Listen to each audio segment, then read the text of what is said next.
ناظرین، جیسا کہ آپ کو معلوم ہے آج 26 مئی 2022 ہے۔ یقیناً جب ہی 26 مئی کا دن آتا ہے تو مسلمان خوشی سے جھوم اٹھتے ہیں، کیونکہ 26 مئی ایک تاریخی دن ہے۔ اس تاریخی دن کے اندر اللہ رب العزت نے مسلمانوں کو وقت کے فرعون، دجال، کذاب مرزا غلام احمد قادیانی سے نجات دلائی تھی۔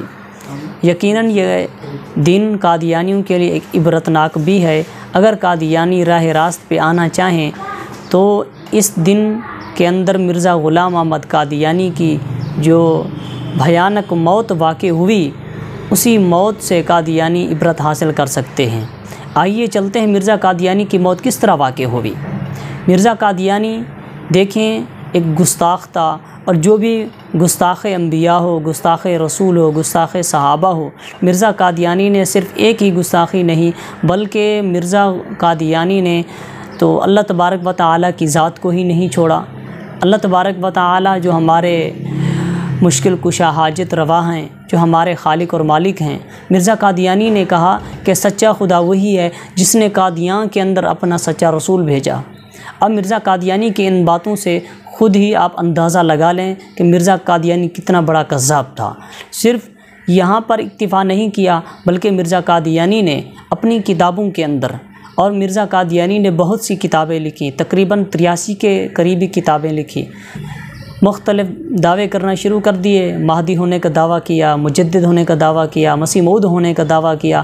اس ملعون بدبخت نے 1901 کے اندر مستقل صاحب شریعت نبی ہونے کا دعویٰ کر دیا، اور 1908 26 مئی کو یہ ملعون، یہ بدبخت جہنم رسید ہوا۔ تو مرزا قادیانی نے نبوت کا دعویٰ کیا، تو یہ بات یاد رکھیں، جو نبی ہوتا ہے وہ اللہ کی طرف سے ہی ہوتا ہے۔ نبی کا انتخاب اللہ تبارک و تعالیٰ ہی کرتے ہیں، کوئی اپنی مرضی سے نبی نہیں بنتا۔ جو نبی ہوتا ہے وہ اللہ کا شاگرد ہی ہوتا ہے، دنیا کے اندر اس کا کوئی استاد نہیں ہوتا سوائے اللہ تبارک و تعالیٰ کے۔ دیکھیں جو بھی نبی آیا ہے، جناب آدم سے لے کر عیسیٰ علیہ السلام تک، جتنے بھی انبیاء علیہم الصلاۃ اس دنیا میں تشریف لائے، ان انبیاء کرام میں سے کسی نبی نے کوئی کتاب نہیں لکھی، نہ کسی کے سامنے جو ہے بیٹھ کر علم حاصل کیا ہے، بلکہ ان انبیاء کرام کو جو علم ملا ہے اللہ تبارک و تعالیٰ کی ذات سے براہ راست ملا ہے۔ تو جو نبی ہوتا ہے وہ کتابیں نہیں لکھتا۔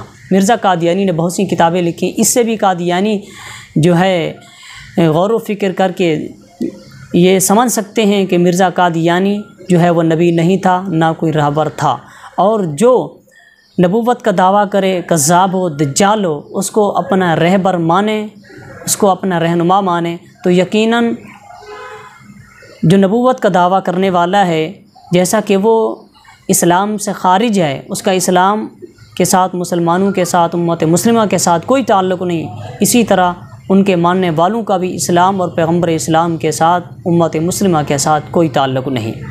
تو دیکھیں مرزا قادیانی نے مختلف دعوے کیے، 1901 کے اندر نبی ہونے کا دعویٰ کیا، اور جب سے یہ فتنہ وجود میں آیا تو اس وقت علماء دین میدان عمل میں آ کر اس فتنہ مرزائیت کا تعاقب کیا، مسلمانوں کے ایمانوں کو بچانے کی کوشش کی۔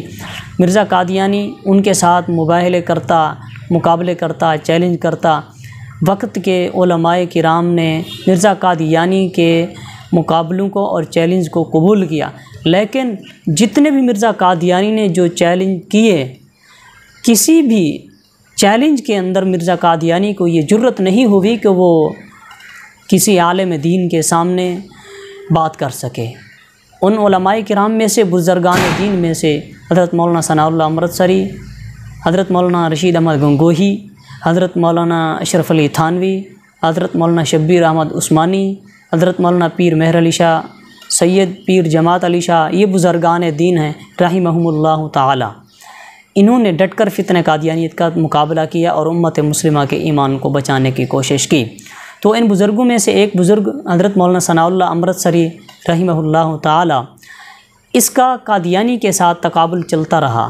تو آخر مرزا قادیانی نے ایک اشتہار شائع کیا، اس کے اندر یہ کہا کہ مولوی ثناء اللہ صاحب، آپ مجھے کذاب دجال کہتے ہیں، تو آئیے آج فیصلہ کر لیتے ہیں، اگر میں کذاب ہوں، دجال ہوں، محض یہ میرے نفس کا افتراء ہے، تو اللہ تعالیٰ سے دعا کرتے ہیں کہ جو کذاب ہے، دجال ہے، وہ سچے کی زندگی میں وہ تباہ و برباد ہو جائے، ہلاک ہو جائے۔ تو مرزا قادیانی نے یہ دعا کی، اور اس سے پہلے قادیانی یہ بھی کہہ چکا تھا کہ جو یہ دعویٰ کرتا ہے کہ وہ اللہ تعالیٰ کی طرف سے بھیجا گیا ہے، اللہ تعالیٰ کی طرف سے ہے، حقیقت کے اندر وہ کذاب اور دجال ہے، تو اس کی جو موت ہے وہ بھیانک ہوتی ہے، جو اس کی موت ہوگی وہ بھیانک ہوگی، یعنی ہلاکت والی موت ہوگی۔ تو اب اس سے بھی قادیانی خود ہی اندازہ لگا سکتے ہیں کہ مرزا قادیانی کی موت کیسے واقع ہوئی، مرزا قادیانی کو ہیضہ ہوا کہ نہیں ہوا۔ اور مرزا قادیانی نے یہ بھی کہا کہ جو دعویٰ کرتا ہے کہ وہ اللہ کی طرف سے ہے، تو اللہ تعالیٰ اس کو جو ہے، اور مرزا قادیانی نے یہ بھی کہا کہ جو یہ دعویٰ کرتا ہے کہ وہ اللہ تعالیٰ کی طرف سے ہے، حقیقت کے اندر وہ کذاب اور دجال ہے، تو اللہ تعالیٰ اس کو خدائی سزا دیں گے۔ خدائی سزا سے مراد کیا ہے؟ طاعون، ہیضہ اور اس طرح کی جو مہلک بیماریاں ہیں اس کے اندر مبتلا ہو کر وہ ذلیل و خوار ہو کر وہ مرے گا۔ تو آئیے مرزا قادیانی کی موت کو دیکھتے ہیں کہ مرزا قادیانی کی موت کیسے واقع ہوئی۔ پہلی یہ بات کہ مرزا قادیانی نے جو مولانا ثناء اللہ امرتسری رحمہ اللہ سے کہا کہ بھی اللہ تعالیٰ سے دعا کرتے ہیں، تو حضرت مولانا ثناء اللہ امرتسری رحمہ اللہ تعالیٰ ہندوستان کے اندر تھے۔ ہندوستان سے جب پاکستان وجود میں آیا تو اس کے بعد وہ سرگودا میں آئے۔ 1950 کے اندر تقریباً ان کی وفات ہے، اور سرگودا کے اندر مولانا ثناء اللہ صاحب کی رحمہ اللہ تعالیٰ ان کی جو ہے تدفین ہوئی، وہیں پہ ان کی قبر ہے۔ اور مرزا قادیانی 26 مئی 1908 کو جہنم رسید ہوا، اور کون سی بیماری میں مرا؟ کون سی بیماری میں ذلیل و خوار ہو کر مرا؟ وہ ہیضہ کی بیماری تھی۔ سیرت المہدی کے اندر یہ تفصیل موجود ہے کہ مرزا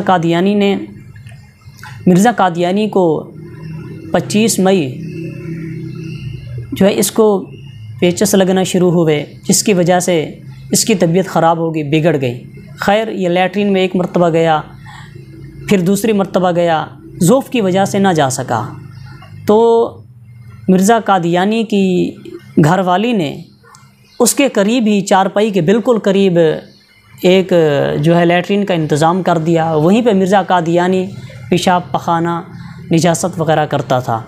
تیسری مرتبہ مرزا قادیانی جب اس کے اندر جانے لگا تو ضعف کی وجہ سے قادیانی کا پاؤں پھسلا اور گرا اسی لیٹرین کے اندر جہاں پہ وہ پیشاب پخانہ کرتا تھا۔ تو دیکھنے والوں نے دیکھا کہ مرزا قادیانی کی سرین اور مرزا قادیانی کے منہ سے غلاظت نکل رہی تھی۔ اسی دوران مرزا قادیانی کا سسر آیا اور کہا کہ مرزا صاحب کیا ہوا؟ تو اس نے کہا کہ ہیضہ ہو گیا ہے۔ اب مرزا قادیانی خود کہہ رہا ہے کہ ہیضہ ہو گیا ہے۔ اس بات کو مرزا قادیانی کا سسر نے حیات ناصر کے اندر جو ہے اس بات کو نقل کیا ہے۔ تو قادیانی مرزائی اس سے اندازہ لگائیں کہ مرزا قادیانی کی موت کون سی بیماری میں ہوئی۔ وہ کون سی بیماری تھی؟ ہیضہ کی بیماری تھی، جس کو قادیانی خود ہی خدائی سزا قرار دیتا تھا۔ تو آج ہم قادیانیوں سے یہ چیلنج کرتے ہیں کہ اگر قادیانیوں کے اندر ہمت، قوت اور طاقت ہے تو قادیانی یہ ہمت کریں، یہ تمنا کریں کہ جس حال میں، جس جگہ پر اللہ نے مرزا قادیانی ملعون بدبخت کو موت دی، قادیانیوں اور مرزائیوں کو اللہ اسی حالت میں موت دے۔ ہے ہمت قادیانی کو تو کریں یہ تمنا۔ قادیانی یاد رکھیں، زہر کا پیالہ تو پی سکتے ہیں، کبھی یہ تمنا نہیں کر سکتے کہ اللہ ان کو وہی موت دے ملعون بدبخت مرزا غلام محمد قادیانی کو دی۔ ہم مسلمان الحمدللہ یہ تمنا کرتے ہیں۔ سیدنا فاروق اعظم رضی اللہ تعالی عنہ یہ تمنا کیا کرتے تھے، اللہ مجھے مدینے کی موت دے۔ ہم مسلمان بھی یہی تمنا کرتے ہیں، اللہ ہمارا مرنا جینا مدینے میں ہو۔ اللہ تعالیٰ سے دعا ہے اللہ تعالیٰ ہم سب کو آپ صلی اللہ علیہ وسلم کی ناموس اور آپ کی ختم نبوت کی چوکیداری نصیب فرمائے۔ اس زہریلے فتنہ قادیانیت کے شرور سے ہم سب کے ایمانوں کو محفوظ فرمائے۔